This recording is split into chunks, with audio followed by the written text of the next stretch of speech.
It is always a joy to be here with you in chapel. I mentioned it before and I mention it again. It is so heartwarming and encouraging to hear our community coming together to worship the God who has called us here, to worship the God who fills our lungs with his breath, to worship the very God who has fearfully and wonderfully created us.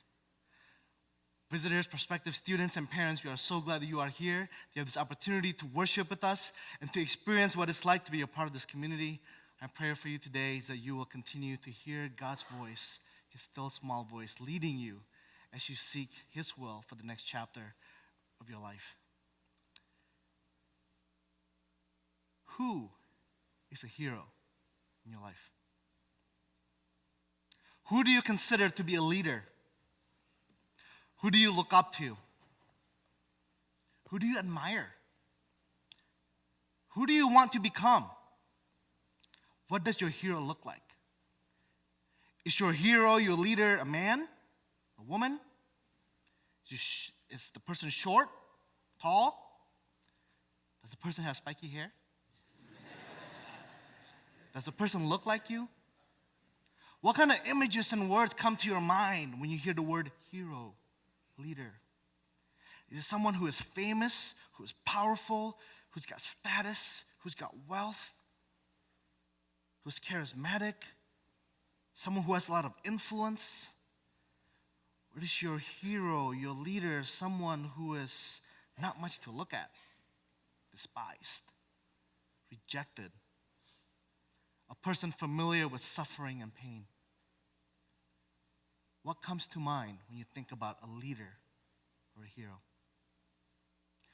In 2002, Taipei Times, a newspaper in Taiwan, reported the story of a mother who has been carrying her son on her back. When this son was 2 years old, he fell from a table and went into a coma for 6 days. When he woke up, he was unable to walk, to move, or to talk. Since then, this mother had carried her son everywhere she goes because she didn't want her son to develop bed sores by just laying there. When a reporter asked this now 65-year-old, 100-pound woman if her 32-year-old, 180-pound son is too heavy for her to carry on her back, she replied, "He's not heavy. He's my son. Sees his hero."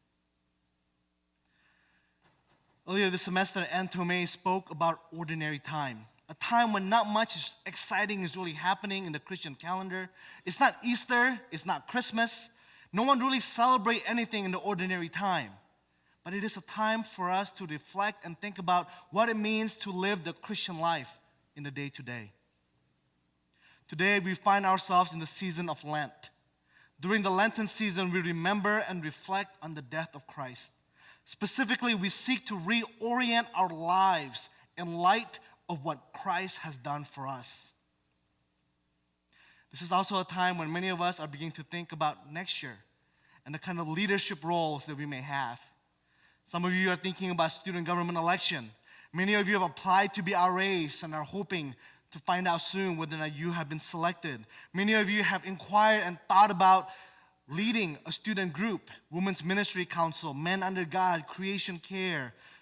You are thinking about, hoping that you will be selected as a captain for your various teams.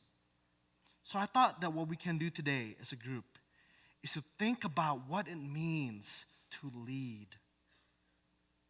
in light of what Christ has done for us.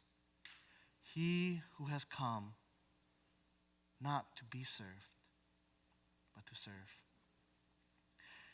I want to suggest to us today that because of what Christ has done for us on the cross, Christ-like leadership requires that the core of our motivation, desires, and wants for leadership must come from a desire for self-sacrificial service. Self-sacrificial service must be at the heart of our motivation to lead. And this is the leader's paradox.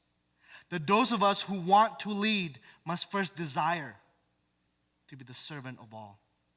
That those of us who want to be a hero must first desire to be the slave of all. And from today's today's text, I want to suggest that Christ-like leadership requires that we have a right understanding of who Jesus is and a complete trust in the God who has given us his life.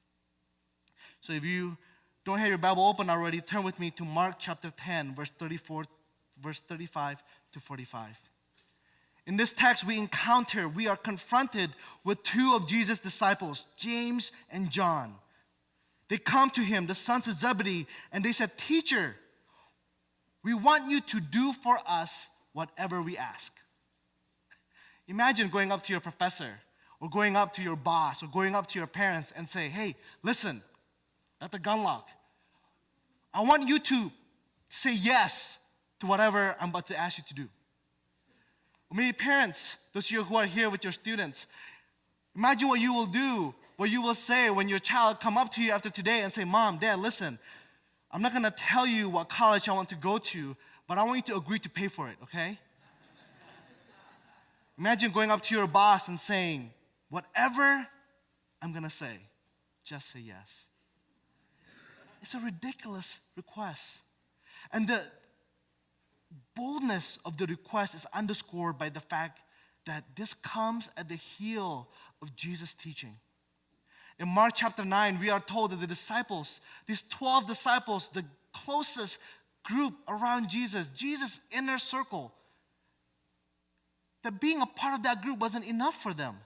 They were arguing among themselves about who was the greatest among them. So Jesus had to say to them, "The first shall be the last shall be the first. And those of you who desire to be the greatest must be the servant of all." And that teaching went in one ear and out the other. We are told in both the Gospel of Matthew and the Gospel of Mark that this request coming from the sons of Zebedee followed at the heel of Jesus predicting not once, not twice, but 3 times that he will be delivered to the chief priests and the teachers, and he will be handed over to the Gentiles, that he will be mocked, that they would spit at him, and he would die and be buried. And all those things went in one ear and out the other.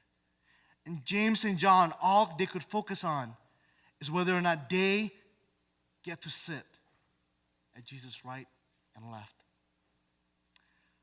Jesus, amazingly, rather than reacting in anger or in frustration, said, "Okay, what do you want me to do for you?" So they replied, "Let one of us sit at your right hand and the other at your left in your glory." Now, this is not like the disciples going up to Jesus and say, "Hey, Jesus, listen, can you make sure that we end chapel on time today so we can go to Hawkins Hall and get some food before we go to our class? And while we're doing that, would you let me sit with you and spend some time together?"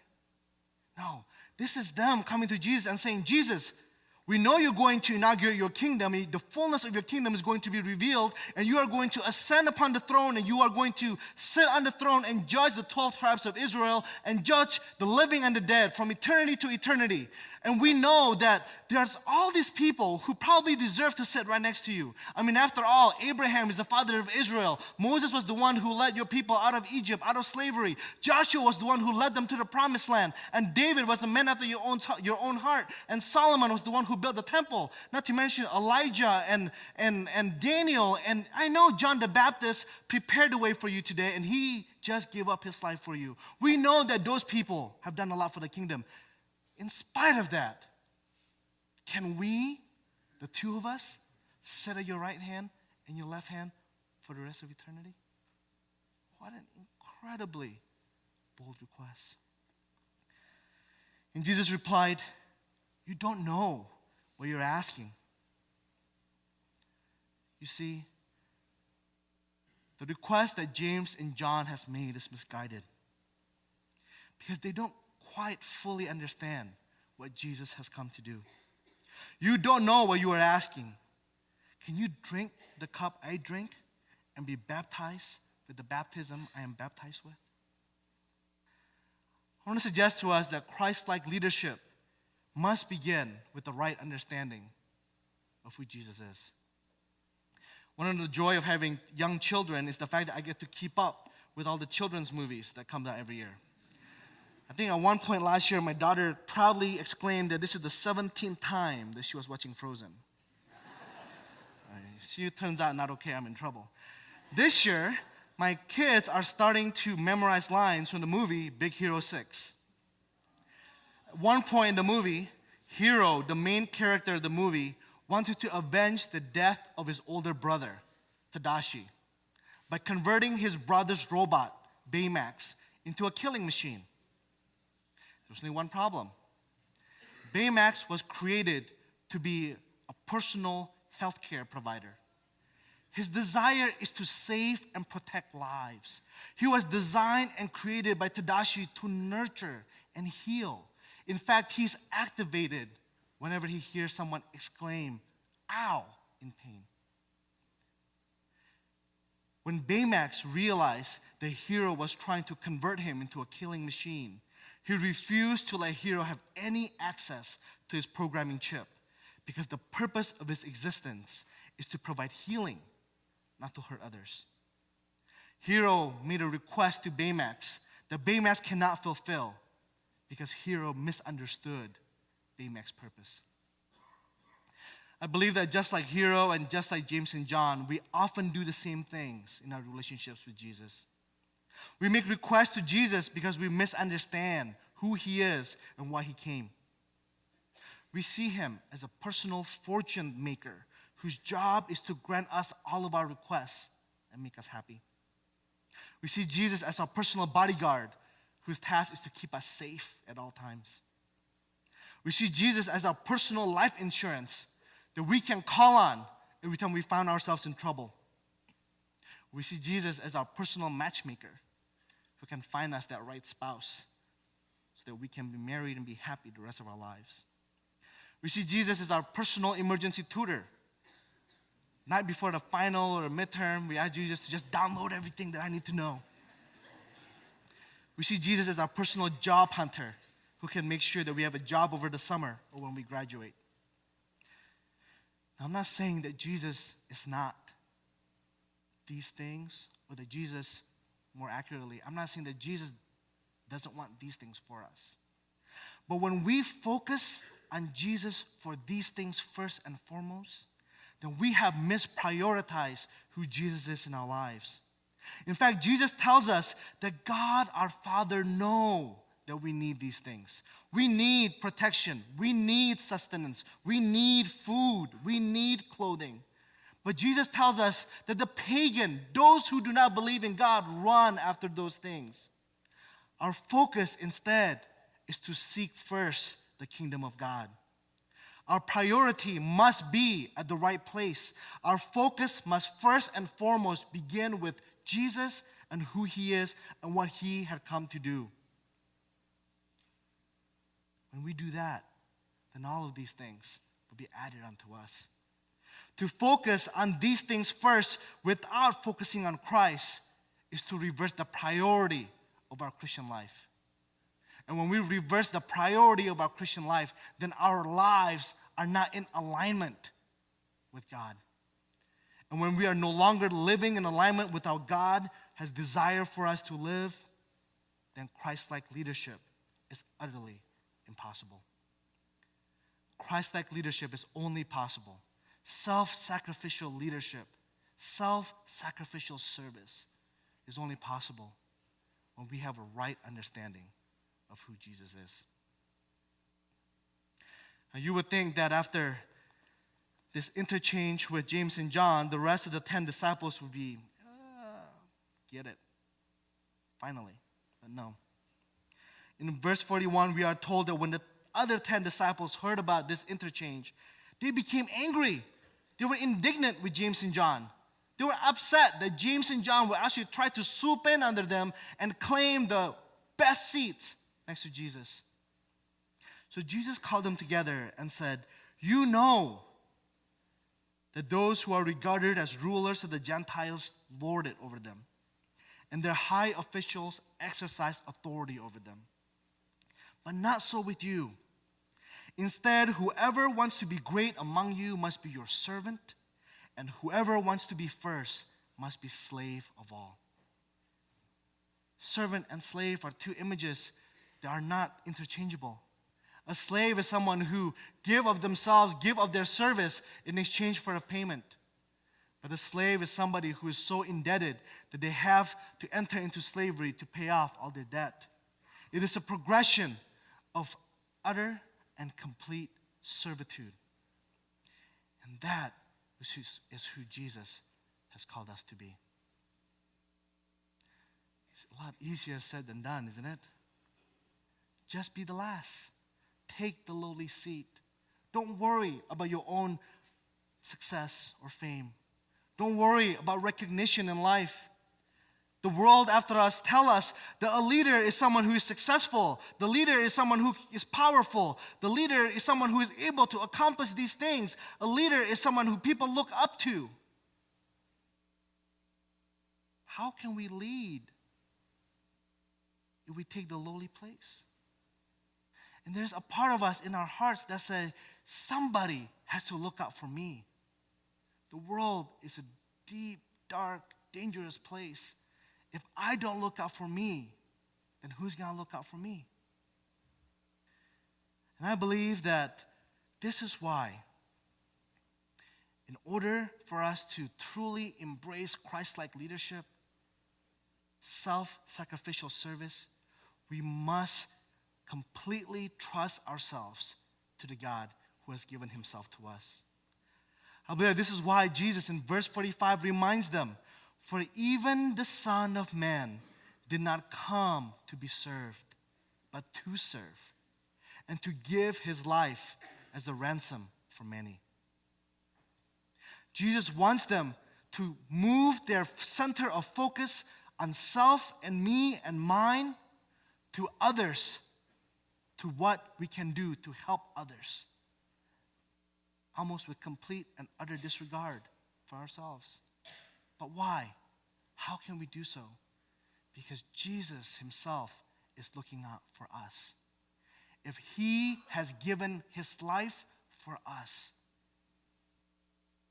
then what do we have to be afraid of? I believe that this is part of the reason why during this Lenten season, it is important for us to reflect on the death and resurrection of Jesus Christ.